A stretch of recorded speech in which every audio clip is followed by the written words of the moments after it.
Hello, it's Daniel, and welcome to this trip report. In this trip report, I'm flying with French flag carrier Air France from Paris Charles de Gaulle to Edinburgh in Scotland. Paris Charles de Gaulle is one of 4 airports in the French capital, with Paris CDG being the busiest one. Air France used Terminal 2, which has a few branch-off piers. For the flight to Edinburgh, I was passing through Terminal 2E, which is the busiest part of Terminal 2. The terminal was mobbed, and the 40 degrees heat wave did not help at all. The terminal had a decent aircon though, which was a blessing. Air France's check-in was chaotic, to put it lightly. Very unorganised, and no one had a clue where they were going. The security was a different story. It was hassle-free, and I was through to the departures area within 10 minutes.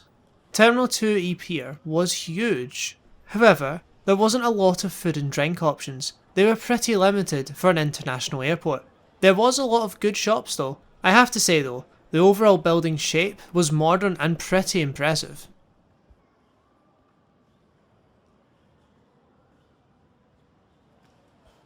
What made this flight a little special is the fact that I was flying on an Airbus A318, aka the baby bus. This is the smallest member of the A320 family and is very rare nowadays. The flight to Edinburgh was fully booked. The aircon smoke you see is water vapour, and it's normal to see this on the A320 family. The flight time to Edinburgh was 1 hour and 20 minutes, and my seat for the flight was seat 16F. Now for the taxi out and takeoff, but first, here's a word from this video's sponsor. This video is sponsored by Air Models. Air Models is one of the UK's largest online model shops. Air Models has a huge selection of models, including Airbuses, Boeings and military planes. The model selection ranges from the cheaper models all the way up to the premium collection. You can check out their website using the link in the video description.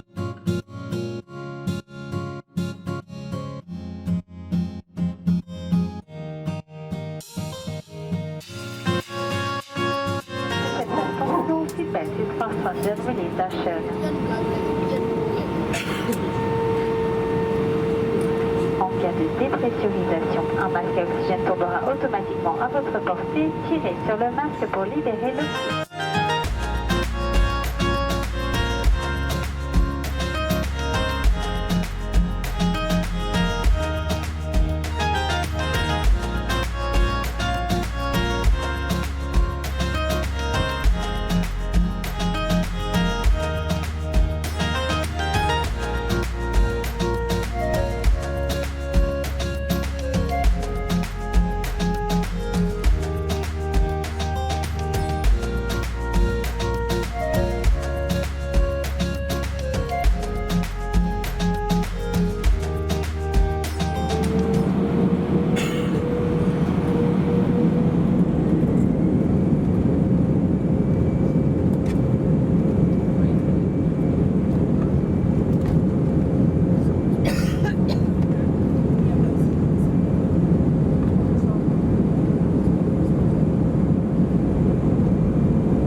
The legroom was alright. It was good enough for the hour and a half. Any longer though would have been a bit of a struggle.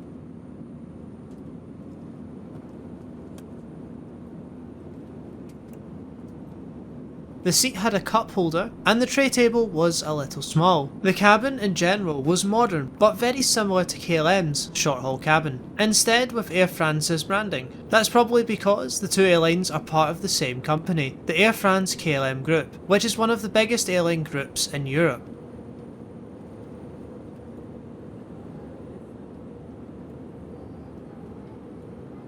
The in-flight entertainment was an issue of Airways magazine. For those who don't know, I write for Airways magazine as well. Make sure to check them out. Like KLM, Air France gives all passengers a free snack and drink on every flight. I had a ham and cheese sandwich, then a can of Coke Zero. The other sandwich option was egg and tomato. The sandwich tasted quite good and was quite filling as well. Just before the descent, the cabin crew came round with extras as it was the last flight of the day. Both Air France and KLM are the last two major airlines in Europe to offer free snacks and drinks on board their flights, as recently Lufthansa announced it will soon introduce a buy on board menu instead, following British Airways' race to the bottom trend.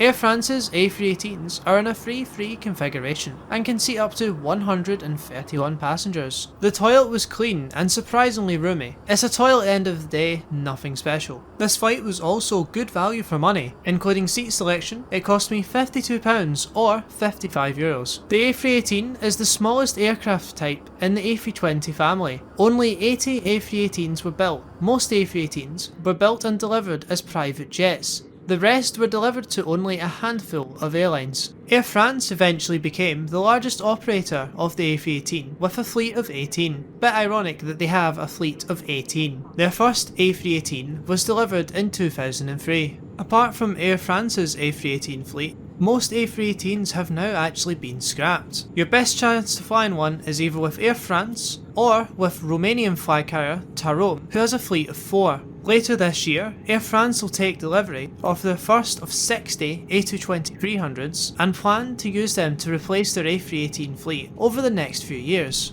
Due to the heat difference in Paris and Edinburgh, the windows steamed up during the descent. Now for the landing clip into Edinburgh.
Overall, my first flight with Air France from Paris Charles de Gaulle to Edinburgh was good. The crew were friendly, the flight was smooth, and the free drink and snack was a nice touch, considering how much of a rarity it is in Europe these days. The legroom and the seats were alright as well, however, I wouldn't want to sit in them on a longer flight. The flight price was also decent, and I would definitely fly with Air France again, and overall, I was impressed with my first flight with them. The main highlight though, was getting to fly on the A318, aka the baby bus. Getting to clear the smallest member of the A320 family was a real treat, considering how rare they are nowadays, and they're getting a lot rarer. The only complaints I have would be the terminal experience, Air France's chaotic check-in and the lack of food areas within the terminal. On the flip side though, I should have anticipated that the check-in would be this busy, considering it is one of the busiest terminals in Europe. Thanks for watching this trip report. I hope you have enjoyed it and stay tuned for the next one.